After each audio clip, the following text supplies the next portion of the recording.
Nous sommes sûrs que vous l'avez aimé.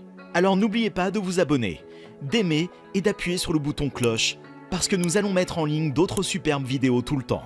Aujourd'hui, nous allons parler de la terrifiante histoire vraie du braconnier russe Vladimir Markov qui, en 1997, a découvert par lui-même les conséquences d'un combat avec le plus grand félin de la taïga gelée, le tigre de Sibérie. Le tigre pèse plus de 150 kg et peut atteindre 3 mètres de long du nez à la queue.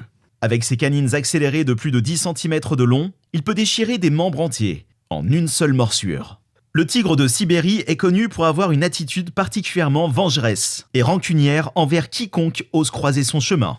Doté d'un esprit aussi rusé, il peut se souvenir de ses rencontres pendant des semaines et planifier des complots élaborés pour suivre et chasser ses proies. Autrefois espèce presque éteinte, le prédateur connu sous le nom de tigre de l'amour est revenu à la vie grâce aux efforts de conservation et a repeuplé la province de Primoria, près du plus grand fleuve sans barrage du monde. Pendant des décennies, le tigre était confortablement installé au sommet de la chaîne alimentaire, se nourrissant d'élan, de wapitis et de sangliers. Jusqu'à ce que les humains commencent à peupler la région en essayant de gagner leur vie dans les forêts denses de tigres. Après la chute de l'Union soviétique, les braconniers ont réalisé le potentiel de cette région, malgré le fait qu'ils devaient s'installer parmi certains des prédateurs les plus dangereux du monde. La viande du tigre de Sibérie et du sanglier se vendait très cher sur les marchés noirs près de la frontière chinoise et, pour beaucoup, comme Markov, c'était leur seul moyen de subsistance dans l'économie post-soviétique brisée. Par un froid matin d'hiver de 1997, Markov charge ses provisions et part avec son ami pour un trajet de 80 km au cœur de la forêt gelée de la taïga. Le plan était de passer la nuit dans une cabane isolée et de partir à la chasse le lendemain matin. Alors que le soleil se lève, ils se mettent en route à pied, accompagnés de ces chiens d'attaque qui peuvent également être utilisés pour renifler l'odeur des tigres de Sibérie à partir de leur empreinte par des températures inférieures à zéro. La neige recouvrait la terre ferme d'au moins 15 cm. Alors que Markov boitait à travers les couches de neige parmi les arbres de la forêt et les brouillasses épaisses, il a repéré une piste d'empreintes de pas plus grande que celle de ses mains. Des empreintes aussi grandes ne pouvaient appartenir qu'au grand tigre de Sibérie. Il a suivi les traces sur des kilomètres en espérant qu'elles le mèneraient à l'animal. Markov était convaincu qu'il était à un tiers précis d'un animal qui pourrait lui rapporter gros. Puis, en jetant un coup d'œil par-dessus l'un des arbres, il a vu l'énorme tigre de Sibérie se nourrir d'un sanglier. Le tigre a regardé l'homme en lui fixant les yeux pendant quelques secondes avant de se mettre à manger en refusant de lâcher sa proie. L'animal féroce semblait imperturbable. Ses muscles ondulaient à chaque bouchée de chair qu'il tirait du canon. Markov a réalisé qu'il était assez proche pour obtenir le tir net dont il avait besoin. Il a levé son fusil et a tiré une balle directement dans son torse. C'était un coup sûr. Il pensait que ce ne serait qu'une question de temps avant que le tigre ne succombe à sa blessure. Il marcha devant, récupéra la viande qu'il put sur la carcasse du sanglier mort et suivit le tigre sur quelques kilomètres de plus alors qu'il boitait, blessé, dans la neige profonde. La neige blanche rendait facile le suivi de la trace de sang, mais il a remarqué qu'elle diminuait au fur et à mesure qu'il avançait dans sa poursuite. Peu de temps après, la piste s'est arrêtée et Markov s'est retrouvé seul dans la neige, sans savoir où se trouvait le tigre. Il a rapidement compris que le tigre ne devait pas être mortellement blessé et a décidé de retourner à son camp. Il a stocké un morceau de viande de sanglier juste à l'extérieur de son camp et est parti en ville pour voir s'il pouvait échanger contre l'autre. Mais pendant l'absence de Markov, le tigre blessé avait suivi l'odeur de l'homme jusqu'à la cabane et avait senti sa chasse au sanglier entreposée à l'extérieur. Le tigre a récupéré sa proie et a ensuite campé à l'extérieur près de la cabane en attendant le retour de l'homme. Quand Markov est revenu à la cabane, il a remarqué que ses chiens aboyaient bruyamment et sans cesse pour lui signaler que quelque chose n'allait pas. Il a jeté un coup d'œil par la fenêtre et a vu le tigre rôder. Si le tigre blessé n'était toujours pas parti après avoir récupéré sa viande, alors il était après plus que de la viande. Markov a réalisé que l'animal était venu pour se venger et qu'il ne pouvait pas se permettre de le laisser vivre une fois qu'il avait senti son odeur. Il a installé son arme à travers son port de tir dans le mur et a ouvert le feu en blessant le tigre 2 fois avec la même arme. L'animal a disparu dans la forêt, toujours capable de se porter malgré les 2 balles reçues. Markov a décidé de se rendre à la cabane de son ami, non loin de là, et de partir en voiture pour se mettre en sécurité. Son ami l'a incité à passer la nuit chez lui, car le liquide du radiateur de la voiture devait être vidangé chaque nuit pour qu'elle continue à fonctionner et il ne pouvait pas partir tout de suite. Markov, visiblement frustré, décide de retourner à sa cabane pour régler le problème. Ce qu'il ne savait pas, c'est qu'en son absence, le tigre avait démoli la porte d'entrée de sa cabane et s'était frayé un chemin à l'intérieur en marchant et en griffant tout ce qui portait l'odeur de Markov. Puis il s'est retrouvé à un endroit bien caché à l'extérieur du sentier pour se coucher et attendre le retour de Markov.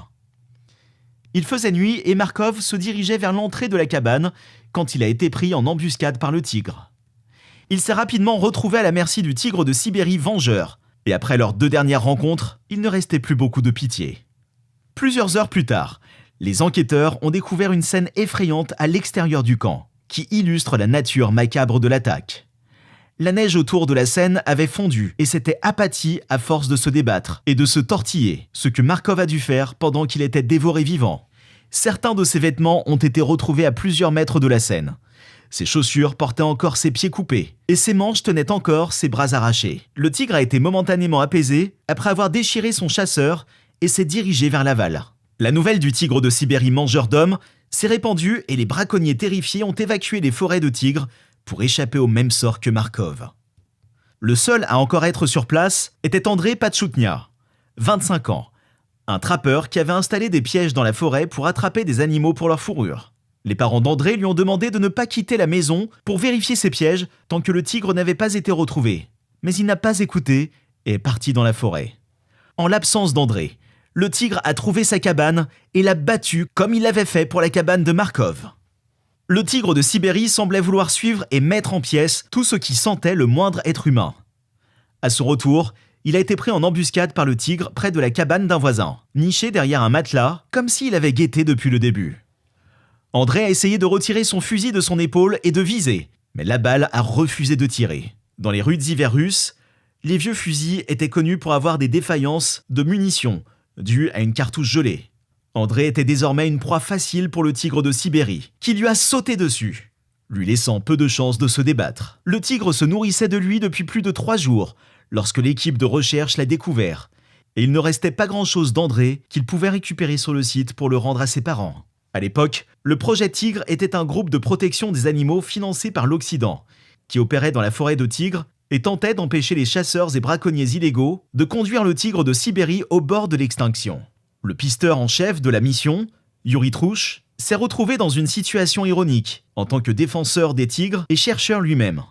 Il a été chargé par les autorités de trouver le tigre blessé et de le tuer sur place. Il était accompagné des officiers Sibnev et Pianka, et le trio a rapidement découvert les traces du tigre. Les traces les ont emmenés dans une zone isolée près de la cabane d'un homme appelé Shlemenko. Le trio savait que le tigre n'était pas loin, alors ils ont écouté attentivement chaque bruissement dans les arbres. Alors qu'ils s'approchaient de l'entrée de la cabane, le tigre géant de Sibérie bondit sur l'un des hommes par derrière avec un rugissement assourdissant. Les 3 hommes ont essayé frénétiquement de pointer leurs armes sur le tigre. Mais il était trop tard pour le pisteur en chef qui s'est rapidement retrouvé sous le tigre en colère. Dans le feu de l'action, le trio a tiré des dizaines de balles et 11 d'entre elles a touché le tigre qui, après quelques secondes, s'est effondré et est mort. L'animal a ensuite été dépecé et exposé pour rappeler l'horreur causée par le tigre mangeur d'hommes et donner une leçon sur ce qui se passe lorsque l'homme et les bêtes se croisent. C'était tout pour aujourd'hui. Pour plus de vidéos similaires, abonnez-vous, partagez, commentez si vous aimez et n'oubliez pas d'appuyer sur le bouton de notification. Et rappelez-vous de toujours respecter la vie sauvage et de ne jamais essayer d'approcher ou de provoquer des animaux dangereux. Soyez prudents. Partout où l'homme et d'énormes prédateurs se rencontrent, il est certain qu'il y aura des mangeurs d'hommes, ou des animaux qui se mettent à dévorer des humains pour une raison ou une autre. En général, cela est dû à l'incapacité de l'animal de poursuivre sa proie habituelle, pour cause de maladies ou de blessures. Et ils sont généralement traqués et tués, avant qu'ils ne causent trop de dommages. Cependant, de temps en temps, il y a un cas de mangeur d'hommes qui va au-delà de la norme. Au début du siècle, une région de l'Inde a été visitée par une telle bête qui agissait davantage comme un tueur en série que comme une bête sans cervelle. Accomplissant son travail macabre avec soin, réflexion et méthode.